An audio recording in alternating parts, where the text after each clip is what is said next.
Du coup, merci. Vous nous avez fait une super introduction pour vous présenter le prochain intervenant qui est José Pineda, qui est kiné à Dijon et qui va venir nous parler des troubles, de dépister les troubles de la déglutition.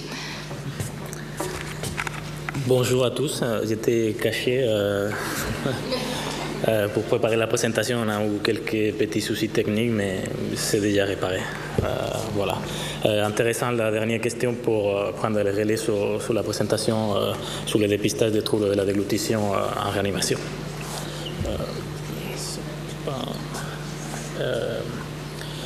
Je me présente, je travaille comme kinésithérapeute au service d'EMIR du CHU de Dijon depuis 2016.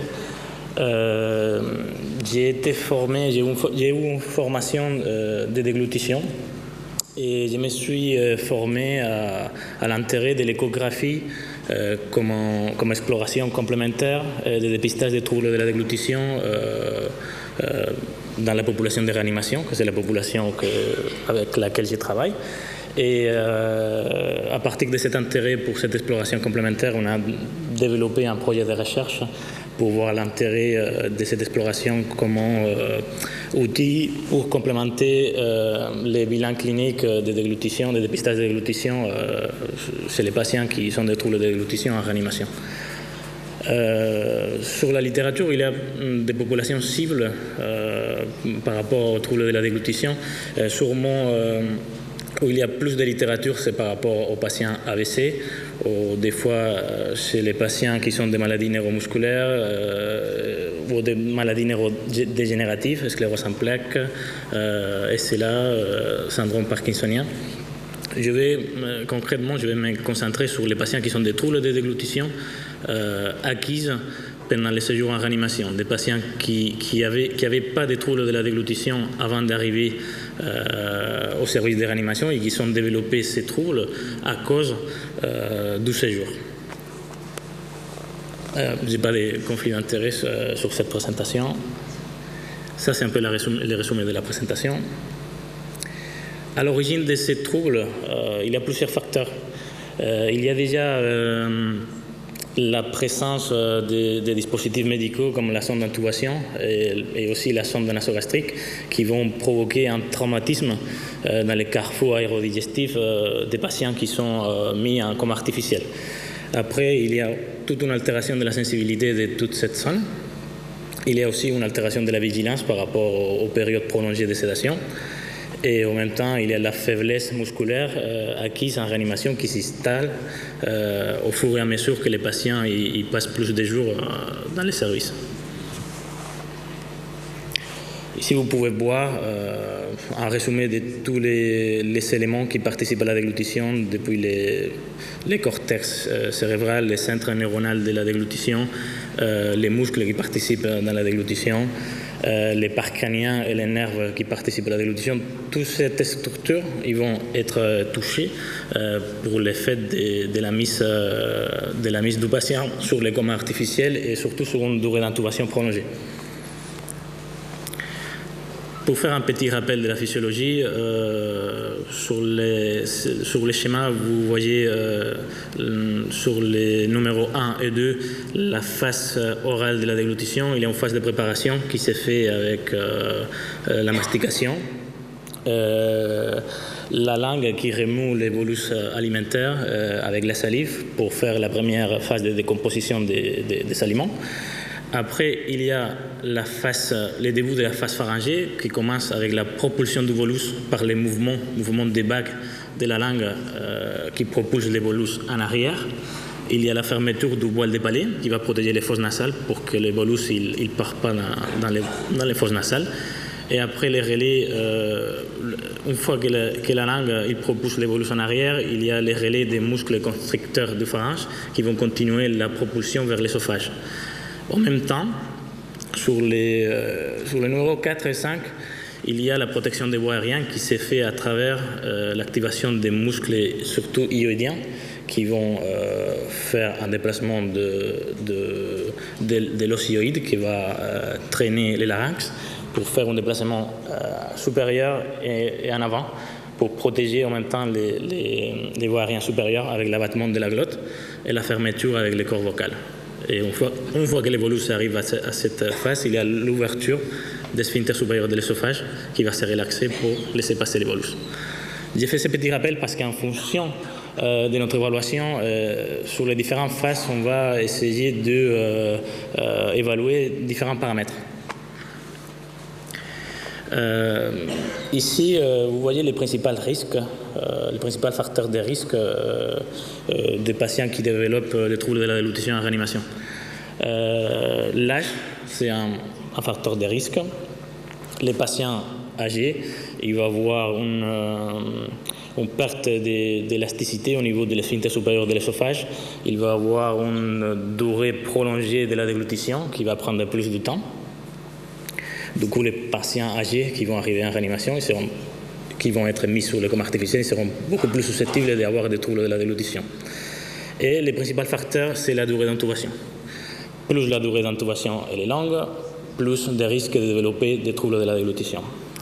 Sur le deuxième tableau en bas, vous voyez qu'à partir de les 5e, 6e jours, on arrive à avoir un pic exponentiel à partir du 5e, 6e jour de durée d'intubation, où il y a une probabilité haute de développer ces troubles.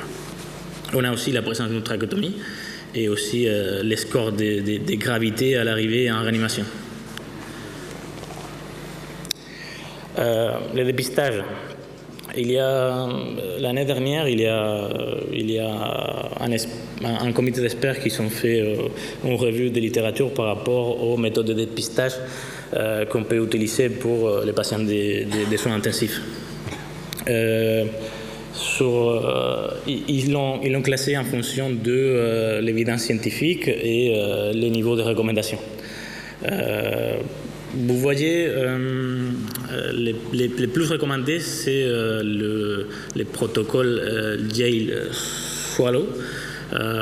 C'est un protocole assez ancien qui a été très développé, mais de mon point de vue clinique, ce n'est pas un protocole qui est adapté à la population en réanimation.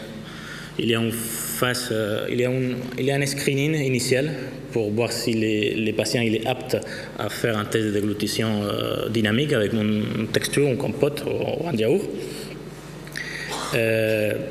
Mais dans ces cas-là, ce qu'il utilise, c'est les tests consistent à boire 90 ml d'eau sur un verre.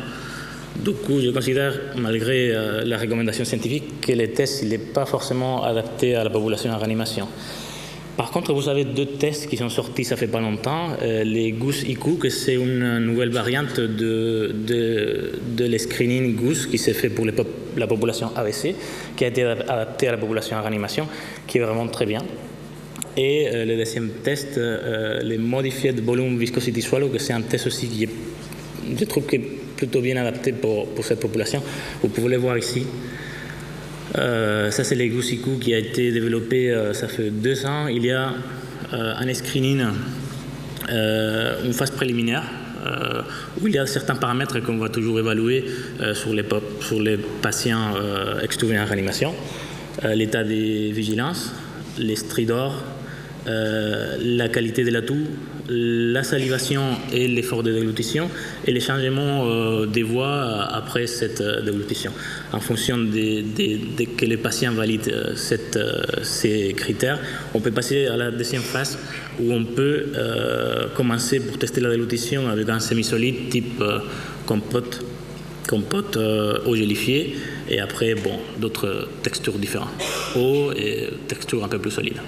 Je trouve que c'est assez bien adapté. Si jamais vous n'avez pas un outil de dépistage pour faire les tests de déglutition dans vos services, je trouve qu'il est assez adapté. Pareil que le deuxième test, où on va tester plusieurs textures et différentes quantités. On commence par 5 ml, après on peut en monter à 10 ml et 15 ml. Et en fonction si la déglutition est correcte, en fonction de certains paramètres, la présence d'un toux, une désaturation supérieure à 3%, changement dans la boîte et la présence des stases dans la bouche. En fonction de ces critères, on va plutôt rester sur une texture ou on va passer sur d'autres textures, sur une texture un peu plus épaissie qui s'appelle pudding ou une texture liquide ou plate ou pétillante.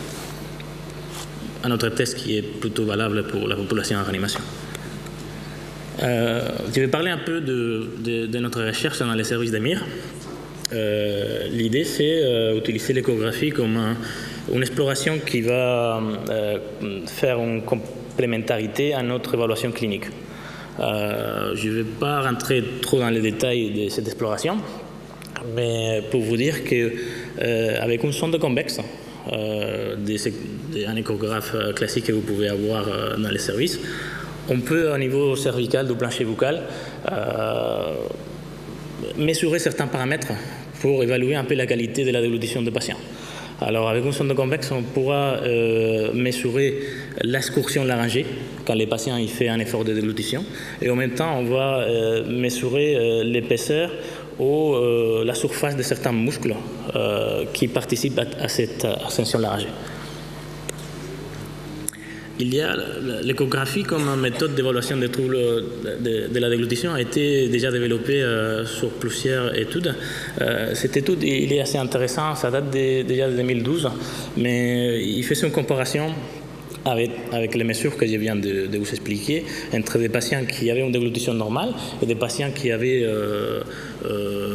souffert des AVC et qui avaient soit dans les groupes à gauche qui avaient une déglutition complètement par voie nasogastrique ou par gastrotomie, ou par des patients qui avaient certains troubles de la déglutition mais ils avaient une prise orale quand même. Donc on voyait que les patients qui avaient une déglutition normale, ils arrivaient à faire une ascension laryngée, une excursion mesurée à l'échographe de minimum 1,5 cm. Il y avait certaines différences de cette excursion par rapport aux autres groupes, principalement le groupe où il y avait un dépendant de l'alimentation entérale. Du coup, on part d'ici pour notre projet de recherche. C'est l'idée de voir si ces mesures il peut être complémentaire de notre bilan clinique. Et l'idée, c'est de voir si, avant extubation, on peut faire ces mesures et avec un critère de jugement qu'on va réaliser en post-extubation, voir si ces mesures ils vont nous donner un valeur seuil pour savoir si les patients il attend à certaines valeurs d'excursion laryngée pour nous dire il y a un risque haut des troubles de la déglutition parce qu'il n'arrive pas ou par contre il y a un risque faible parce qu'il arrive à faire une bonne excursion laryngée. Je passe à la première vidéo. Voilà, ça c'est un patient en post-extubation qui fait une déglutition pendant un test de déglutition. Voilà, contraction des muscles qui font la section laryngée. Vous avez vu, les muscles il est en repos, il est élargi et une fois que les patients commencent à mâcher, à remuer un peu les bolus de compote dans la bouche, voilà, là il est en train de remuer, voilà, et finalement il fait une contraction et voilà, une déglutition correcte, d'accord. Il y a une bonne ascension laryngée, je n'ai pas dit les mesures, mais il y a une bonne ascension laryngée, une bonne épaisseur musculaire, une bonne contractilité et à part, on voit les différents critères cliniques, s'il n'y a pas eu de fausse route, s'il n'y a pas eu d'études, de saturation, les ressentiments du patient aussi. Voilà, c'est ça les mesures qu'on peut voir au repos et à la contraction. Du coup, un patient qui arrive à faire presque 1 cm, plus d'1,5 cm. Du coup, c'est des valeurs d'ascension laryngée qui nous confirme un peu les bilans cliniques de que ces patients il est apte à récupérer une déglutition légère et progressivement une alimentation normale. C'est un patient en post-extubation qui était atteint de myasthénie. On avait fait déjà des mesures sur la phase où il était intubé, qui était bien sûr par la présence de la sonde d'intubation plus réduite, mais qui était encourageant. Il avait progressé et en post-extubation, on fait les tests avec de nouveau les mesures pour confirmer qu'il n'y a pas de problème de déglutition.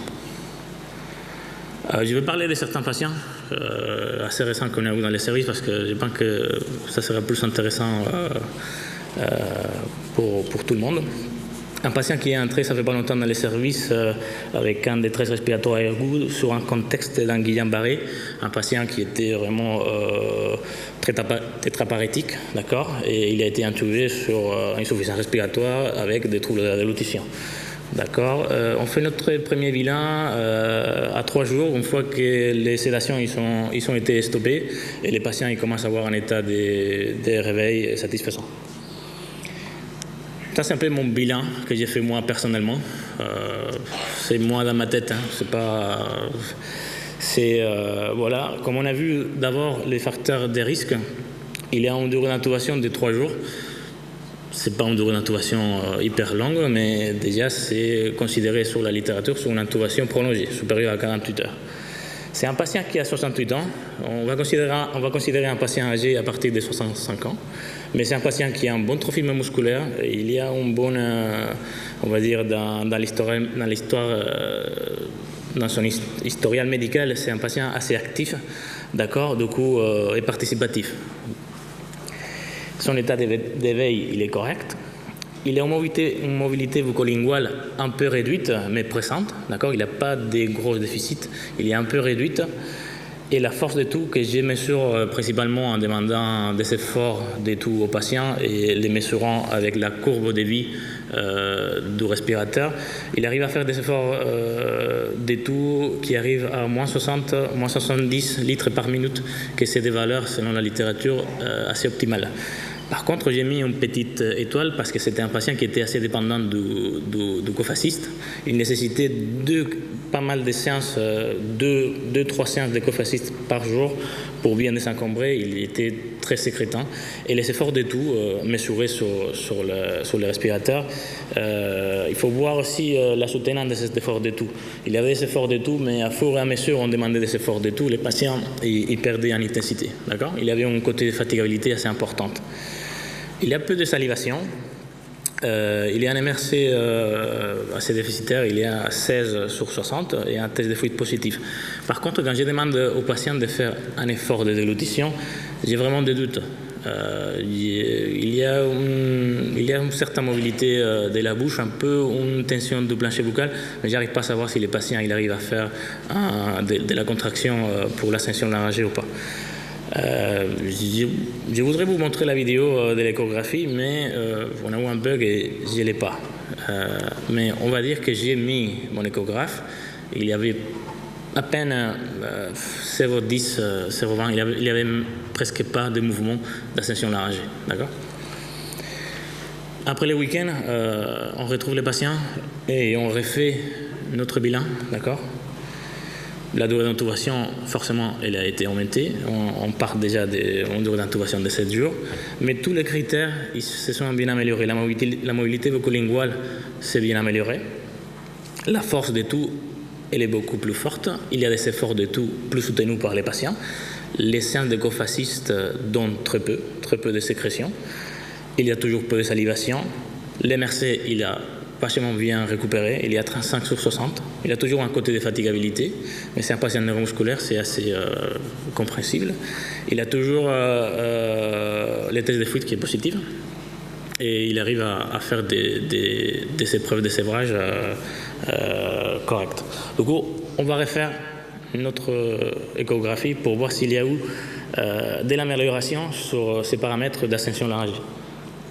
Là, on va dire c'est au repos. C'est un patient qui reste un peu avec une musculature un peu contractée, on va dire. C'est normal, c'est avec la présence de la sonde d'intubation. La bouche elle est ouverte, du coup les muscles ils sont un peu raccourcis. D'accord ? C'est difficile à voir, mais il y a quand même. J'avais pris 2 mesures au repos, 12 cm, 93. Plus quand les patients contractent, on arrive à voir. Ouais. D'accord, bon. Voilà, du coup, il y a une amélioration. Du coup, on décide d'extuber les patients et on va refaire notre échographie le lendemain, une fois que la sonde d'intubation est libérée, avec un test de déglutition, et on voit quand même encore la progression qui fait un muscle qui se contracte beaucoup plus et un test de déglutition qui est plutôt positif, avec des signes cliniques positifs. Du coup, c'est l'intérêt de notre recherche, c'est voir comment l'échographie peut monitorer la fonction de la déglutition, depuis le début jusqu'à la fin, jusqu'à ce que le patient il a été extubé et on peut monitorer. Je vais essayer de passer un peu plus rapidement. J'avais d'autres cas, je vais essayer de parler au moins du deuxième. C'est un patient qui est arrivé chez nous sur un motif d'admission d'une grippe sous-infectée, d'accord, dans un contexte de syndrome myélodysplasique. Et c'est un patient qui a été courarisé et endevé plusieurs jours. Et du coup, on part d'un bilan qu'on fait à J30, 30 jours d'intubation, sur un patient très dénutri, avec une neuromyopathie très sévère, un patient très fatigable aussi. On a un état d'éveil correct, on a une mobilité bucco-linguale correcte, un patient qui est dépendant toujours de cofascisme, malgré des efforts de tout qui sont pas mal, et surtout une salivation importante. On a fait des mesures d'échographie avant l'extubation et on voit qu'il y a une ascension assez réduite et du coup la question de on extube les patients ou pas, non, ces décisions c'est pas moi qui les prends, c'est plutôt l'équipe médicale, peut-être avec l'avis de l'équipe paramédicale et l'équipe soignante. Je vais passer assez rapidement parce que sinon ça va être compliqué. Du coup, on décide finalement d'extuber parce qu'il y avait sinon un projet de trachéotomie, mais on voulait quand même extuber les patients, faire une première tentative. D'accord ? Ce patient il a été inclus dans notre protocole. On a pris les mesures échographiques qui n'étaient pas, on va dire, c'était pas les meilleurs. Et pour faire notre critère de jugement, après, on utilise vidéo numéro 2, pardon. Voilà, on utilise l'exploration qui est gold standard, que c'est la nasofibroscopie, pour évaluer les troubles de la déglutition. D'accord, la nasofibroscopie, la principale contrainte, c'est qu'elle est invasive, mais c'est un gold standard. C'est un examen qui est dédié pour évaluer les troubles de la déglutition. Ce qu'on voit, c'est les cordes vocales. Un patient qui garde des stases salivaires un tout petit peu autour des cordes vocales et dans les sinus piriformes sans avoir d'inhalation. On demande surtout aux patients de bouger les cordes vocales pour voir comment ils participent à la fermeture laryngée. C'est ça qui nous intéresse surtout de l'exploration, voir comment les patients il arrive à protéger ses voies aériennes, voir comment il réagit à la déglutition au niveau des pénétrations, comment il réagit aux fausses routes. Et voilà, on fait ça le lendemain. Voilà, et on a plutôt une mobilité des cordes vocales. Vous voyez, il arrive à fermer quand même. Il a toujours une stase salivaire assez modérée qui les gêne, mais c'est un patient qui passe les premières 24 heures après extubation avec une oxygénothérapie de 2-3 litres, avec une bonne mécanique ventilatoire. Et je vais passer directement à la vidéo 3, parce que sinon ça va prendre longtemps. Du coup, après, une fois qu'on évalue la protection des voies aériennes, on voit que c'est un monsieur qui a quand même certaines difficultés, surtout avec la salive. On fait les tests de déglutition avec une compote mélangée avec doublet de méthylène et bien sûr des systèmes de désencombrement à côté pour, si au cas où les patients font une fausse route, être attentif.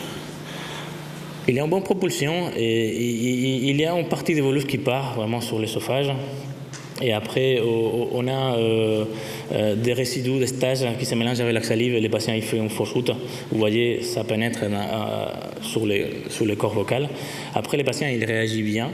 Ils arrivent à tousser et à décrocher pas mal de sécrétions. Ici, la question qui se pose, c'est est-ce qu'on est plutôt... vous voyez la fausse route. Est-ce qu'on est plutôt sur une restriction? La question serait, est-ce qu'on va mettre plutôt des traitements pour limiter la salivation, des traitements comme type passe de scopoderme ou des gouttes d'atropine pour limiter les fausses routes? On va attendre un peu la récupération spontanée du patient pour voir si cette fonction s'améliore. D'accord? On va faire un bon nursing respiratoire, un désencombrement assez rapproché. Le patient il était déjà entraîné au cofascisme pendant 15 jours. De l'humidification, c'est un patient qui se plaignait beaucoup de sécheresse au niveau de la gorge, au niveau buccal. Et finalement, on a décidé pour adopter plutôt la deuxième option. C'est un patient qui a récupéré assez rapidement. Et on a récupéré une déglutition légère au bout de 48 heures. Et finalement, il est sorti de réanimation avec une alimentation normale. Je vais passer le troisième exemple pour éviter que ce soit trop long. Oui, on va devoir conclure là d'ici 2 petites minutes. Ouais. On peut passer les vidéos si vous voulez, juste les derniers diapos.